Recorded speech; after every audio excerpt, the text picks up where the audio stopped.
Olá, meninas. Então, dando continuidade ao nosso pilar da atividade física, vamos começar a tratar do assunto obesidade.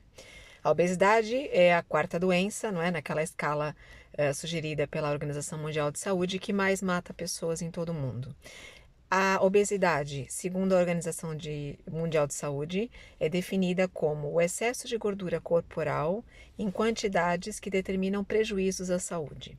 Ela é uma doença de origem multifatorial, que causa uma inflamação sistêmica no organismo.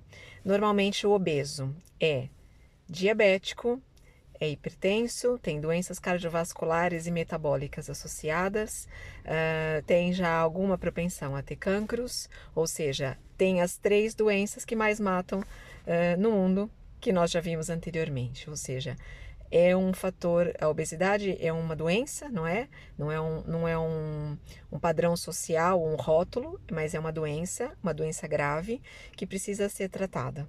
Para que a gente compreenda o que é a obesidade, como é que ela pode ser tratada, precisamos perceber como é que foi a evolução do homem desde que foi criado, né? Desde que foi separado, assim, por assim dizer, geneticamente dos símios, e os símios seguiram seu caminho e o homem enveredou para o caminho que nós conhecemos hoje, e perceber como é que os homens viviam e como é que vivemos hoje.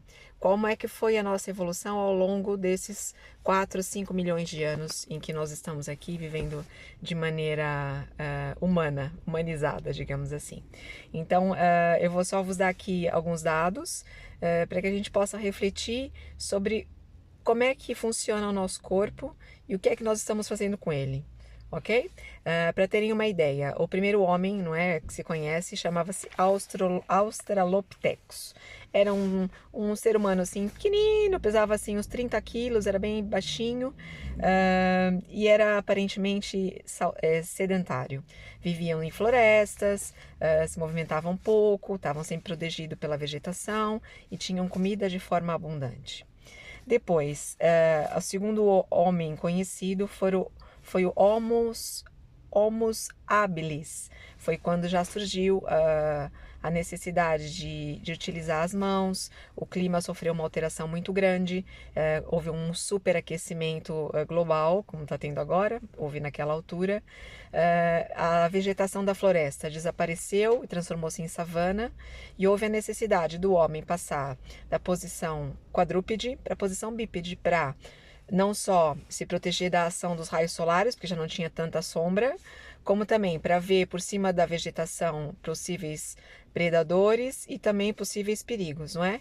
Também de forma a ficar com as mãos livres para poder manusear objetos, para caçar e para coletar alimentos. Nessa altura, já começou a ficar um pouquinho mais difícil arranjar comida e também começou-se a ter que deslocar um pouquinho mais, ou seja, os níveis de atividade física desse Homo habilis aumentou um pouquinho. Mais recentemente, há 2 milhões de anos atrás, pouquinha coisa, o homem se tornou nômade, ou seja, vivíamos em tribos e ficávamos numa determinada região explorando todos os recursos daquela zona até eles se esgotarem. Quando os recursos se esgotavam, a trupe toda, todo aquele bando, mudava-se para outro sítio, onde houvesse abundância de comida, de água, e ficava ali também até esgotar os recursos e assim sucessivamente. Naquela altura, as mulheres tinham a responsabilidade e a tarefa de serem coletoras, e também os homens eram os caçadores, ou seja, os homens saíam para caçar e as mulheres para coletar.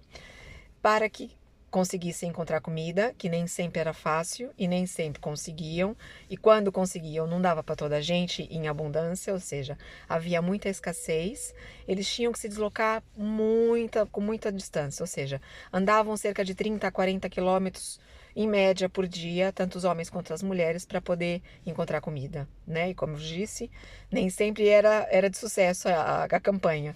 Às vezes voltavam com comida, às vezes nem por isso. Então, o homem foi, desde sempre, habituado a ter períodos de alimentação alternados com períodos de escassez, onde, por vezes, a escassez era maior do que o período em que se alimentavam, e, ao mesmo tempo, faziam altas demandas de atividade física, ou seja, se exercitavam muito. Depois, por algum período começou-se a pensar que seria melhor deixar de ser nômade, e os homens, há cerca de 4 ou 5 mil anos, começaram a se fixar mais nos terrenos, e foi aí que desenvolveram a agricultura e a pecuária, ou seja, deixaram de fazer grandes deslocamentos para permanecerem sedentários, parados, porque tinham ali os animais no quintal, e também cultivavam ali alimentos, vegetais e frutas, que também no quintal, ou seja, já nessa altura, que faz algum tempo, não é? Cerca de 5 a 10 mil anos, o homem deixou de ser tão ativo e a comida começou a abundar, digamos assim. Era só esticar o braço e pegar uma fruta na árvore, e era só matar um animal que estava no quintal para poder ter alimento. Depois, o homem moderno, isso ainda foi piorado, não é? Hoje em dia, nós não precisamos fazer absolutamente nada para obter comida. Basta ter um telefone, ligar para o Uber, que a comida vem. Basta levantar, esticar um braço até o frigorífico e pegar comida dentro do frigorífico, que está sempre cheio. E para fazer tudo, nós gastamos pouco ou quase nada de energia, ou seja, andamos de carro, subimos de elevador, mudamos o canal da televisão com o comando. É tudo à base da tecnologia e da falta de movimento. Portanto, essa evolução do homem que estava lá na altura do nômade, quase chegando à perfeição, não é? De fazer muito exercício e comer de forma regular e até com pouca abundância, passou para o oposto, de comer-se muito e fazer pouca atividade física. Isso implicou num aumento muito grande nos últimos 40 anos do número de casos de obesidade. Por quê?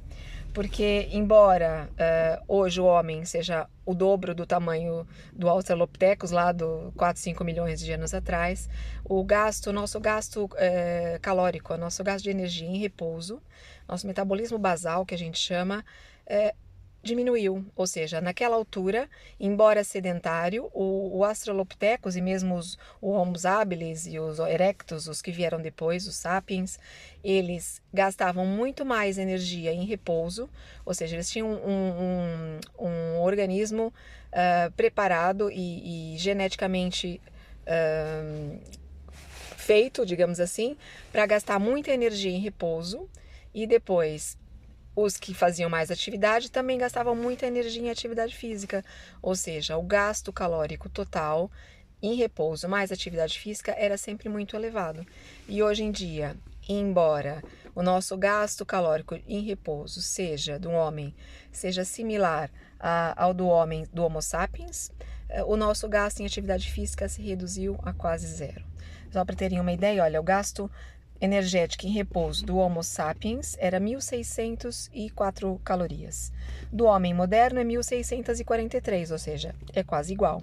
Só que o Homo sapiens passava 72% do seu tempo fazendo atividade física, enquanto o homem moderno passa cerca de 20% do tempo fazendo atividade física. Então, embora o metabolismo de repouso dos dois seja igual, a atividade física diminuiu muito. Para terem uma ideia, para que o homem moderno atual pudesse se equiparar com o homem Homo sapiens ou com os anteriores em atividade física, teria que passar cerca de 3 a 4 horas por dia se exercitando, que nos dias de hoje é uma coisa impensável, não é? Ainda mais que se a gente pensar que o maior problema para as pessoas aderirem a um plano de exercício de atividade física é alegada a falta de tempo, não é? Ninguém faz exercício porque não tem tempo. Então, por esse aspecto, querer equiparar o homem moderno com o Homo sapiens ou o Homo habilis, ou nômade até, em atividade física, seria impossível. Então, nós temos que, a partir daqui, começar a refletir, então, como é que poderíamos fazer para resgatar esse nosso gasto energético, né, em atividade física, e também mexer um bocadinho no metabolismo de repouso, tá bom? No próximo vídeo, já vou vos dar algumas ideias de como é que nós podemos fazer isso, tá bom? Até já!